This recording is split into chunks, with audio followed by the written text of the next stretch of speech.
Story of weeping camel.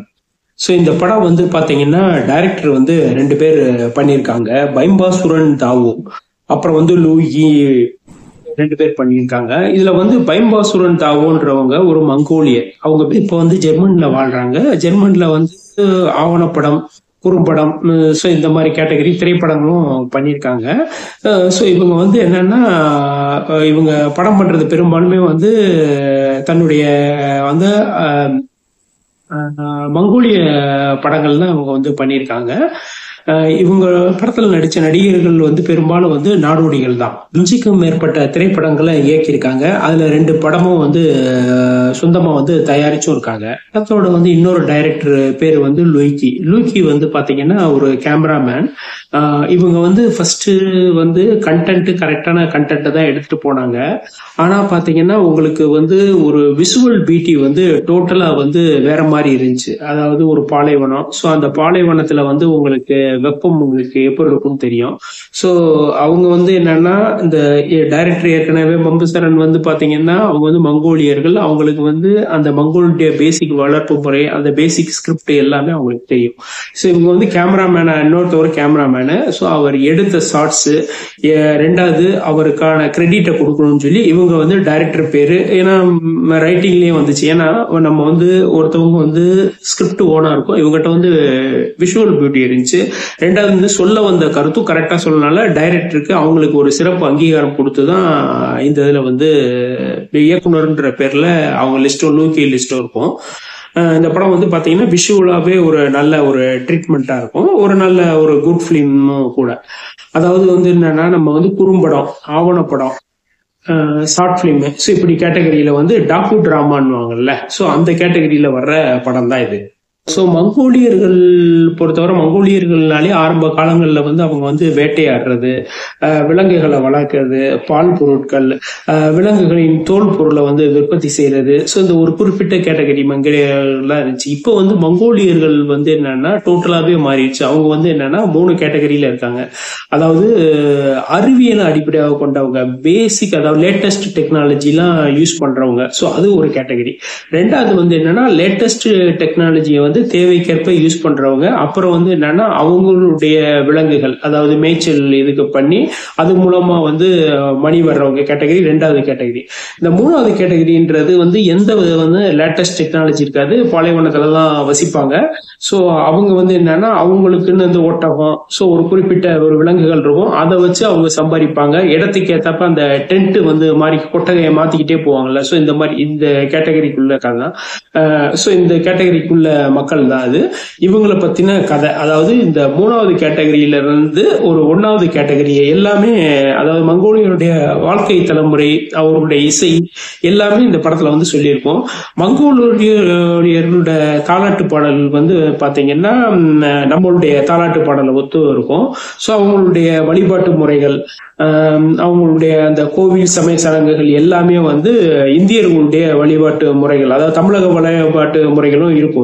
ஏன்னா அந்த படம் பாக்குறப்பே உங்களுக்கு தெரியும், அதனுடைய ஃபீல் உங்களுக்கு புரிய முடியும்.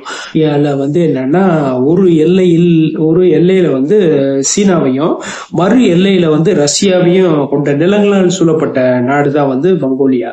இந்த மங்கோலியா நாடு வந்து பாத்தீங்கன்னா அதுல வந்து ஹன்னன்னு சொல்லி ஒரு இனம் இருக்கு. அந்த இனம் வந்து பாத்தீங்கன்னா சீனால போயிட்டு வந்து ஆக்கிரமிப்பு பண்றது, சூறையாடுறது, ஸோ இந்த மாதிரி வேலையெல்லாம் பண்றாங்க.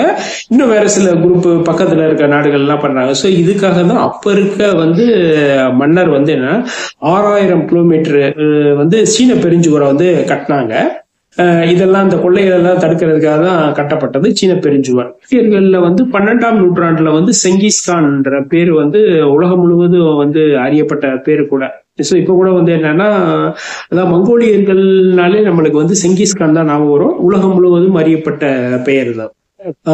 அபூர்வ அல்பினோன்ற ஒரு ஒட்டகத்தையும் அதன் குட்டியையும் காப்பாற்ற வந்து என்னன்னா மங்கோலிய குடும்பம் நடக்கும் போராட்டம் தான் இந்த படத்தோட அவுட்லைன் காணும். வந்து உலகம்னு பாத்தீங்கன்னா வந்து குதிரைகள், அப்புறம் வந்து இரட்டை அந்த திமில் கொண்ட வந்து ஒட்டகம், அப்புறம் வந்து திபேத்தியன் வந்து எருதுகள், அப்புறம் ஆடுகள், மாடுகள், இதுதான் வந்து அவங்களுடைய உலகம். பெரும்பாலான பேர் வந்து பாத்தீங்கன்னா அவங்களுக்கு வந்து இதை வச்சுதான் தங்களுடைய வாழ்வாதாரத்தை வந்து கொண்டு போறவங்க. மங்கோலிய நாடோடி அயுட்சனா குடும்பம். இவங்க வந்து என்னன்னா 3 தலைமுறையா ஒரே குடும்பமா வந்து வாழ்றாங்க. கோபி பாலைவனத்துல உள்ள ஒரு ஒட்டகமும் அவர்களுடைய பாசத்தையும், ஒட்டகமும் அவங்களுடைய அந்த புதிதாக பிறந்த ஒட்டகத்தையும் பாசத்தையும் சொல்றதுதான் அது. அதோட வந்து உடற்கூறுகள், அதோட எல்லா பிரச்சனைகளையும் நன்கறிந்த ஒரு பெரியவர் இருக்காரு. அவங்களுடைய 2ஆம் தலைமுறையில பாத்தீங்கன்னா 2 பேர குழந்தைங்க, 2 ஆண் குழந்தைகள் இருக்காங்க. 10 வயசான டியூட்டு, 6 வயசான அக்னா. இவங்க 2 பேரும் 2 பேர குழந்தைகள். கர்ப்பிணியான ஒரு ஒட்டகம். இது வந்து பாத்தீங்கன்னா வந்து அந்த டேட்டை மீறி வந்து ஒட்டகம் வந்து குட்டிய கண்டுபிடி ஈடுறதுக்கு நிறைய பிரச்சனை. ஒரு ஸ்டேஜ்ல வந்து ஈன்றது. அது வந்து பாத்தீங்கன்னா பால் குடிக்க வந்து தாய் ஒட்டகம் விட மாட்டேங்குது. இவங்க வந்து என்னன்னா ஒட்டக பாலை கறந்து அந்த மாடோட கொம்புல வந்து சீவி அதுல வச்சு வாயில வந்து பாலை கொடுக்குறாங்க. இருந்தாலும் வந்து அம்மாவுடைய மடியில தான் பால் குடிக்கணும்னு ஆசைப்படுது. ஸோ தாய் வந்து விட மாட்டேங்குது. ஸோ என்னடா இவங்க வந்து எல்லாமே அவங்களுடைய வந்து சடங்குகள் எல்லாம் செய்யறாங்க, எதுவுமே வந்து சரியா வந்து வர மாட்டேங்குது. ஒரிஜினலா வந்து இந்த மங்கோலிய குடும்பத்துல வந்து கடைசி ஒண்ணு இருக்கு, அதாவது மியூசிக், அந்த ஒரு இசை. அந்த இசையை கேட்டீங்கன்னாலே ஒரு 95% வந்து அமைதியாயிரும் எல்லா ஒட்டகமும். ஸோ இதுதான் அவங்களுடைய பேசிக் பழக்கம். ஸோ இதுக்காக வந்து என்னன்னா அந்த இசை பாட்டு பாடுவாங்கல்ல, ஸோ அவங்கள வந்து தேடி வந்து என்னன்னா அந்த 2ஆம் தலைமுறையில இருக்க 2 ஆண் குழந்தைகளை வந்து வெவ்வேறு ஒட்டகத்துல ஏத்தி அனுப்புறாங்க. இந்த குழந்தைகள் 2 பேரும் ஒட்டகத்துல வந்து டிராவல் பண்றப்ப அவங்க வந்து எப்பயுமே வந்து ஒரு 3ஆம் கேட்டகரியா இருந்தவங்க. இவங்க வந்து என்னன்னா எதையும் பெருசா பார்த்தது இல்லை. அதாவது வெறும் பாலைவனத்துக்குள்ள இடம் மாறி போனவங்க. இவங்க வந்து என்னன்னா நகரத்தை பாக்குறாங்க. நகரத்தை பார்த்து அவங்களுடைய மக்களுடைய வாழ்க்கை நடைமுறை எல்லாத்தையும் உள்ள வாங்குறாங்க. ஸோ அதுக்கடுத்து போறப்ப வந்து சிறிய நகரத்துக்கு போறாங்க. சிறிய நகரத்துக்கு போய் வந்து அங்க வந்து அவங்களுடைய சொந்தக்காரங்களை பார்த்து கடிதத்தை கொடுக்குறாங்க. ஸோ கடிதத்தை கொடுத்து அந்த இசையமைப்பாளர், அதாவது அப்ப இருக்க அந்த நாடோடி குழு, இந்த மாதிரி இதுக்குன்னு ஒரு இசையை இது இருக்கும்ல, ஸோ அவங்கள வந்து கூட்டிக்கிட்டு வர்றாங்க. ஸோ கூட்டிக்கிட்டு வந்து இசை பாடுறப்ப வந்து என்னன்னா இசை பாடுறாங்க. ஸோ அந்த தாய் ஒட்டகம் வந்து என்னன்னா அந்த இசையை கேட்டுட்டு அழுகுது.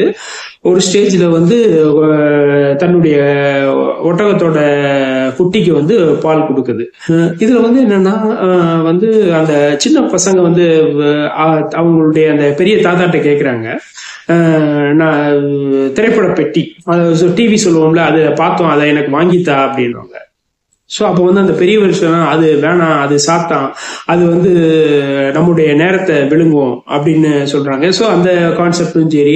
இந்த படத்துல வந்து நான் வந்து குட்டி இனம்ல, ஸோ அதனுடைய காட்சியும் சரி, அந்த விசுவல் ட்ரீட் சொல்லுவோம்ல, ஸோ இது ஒரு கேட்டகரி. 2வது வந்து இன்னொன்று வந்து பாத்தீங்கன்னா பாலைவன புயல், அந்த கார்னல் நீர்லாம் பாத்தீங்கன்னா அதெல்லாம் வந்து ஷார்ட் வந்து ஈஸியா வந்து கிடைக்காது, பெருசா கிடைக்காது. நீங்க டோட்டலா இது வந்து பாத்தீங்கன்னாலே அது வந்து சில படங்கள்ல மட்டும்தான் இருக்கும். ரொம்ப பெரிய படங்கள்லாம் வந்து என்னன்னா உங்களுக்கு அதுக்கான வாய்ப்பு அமையல.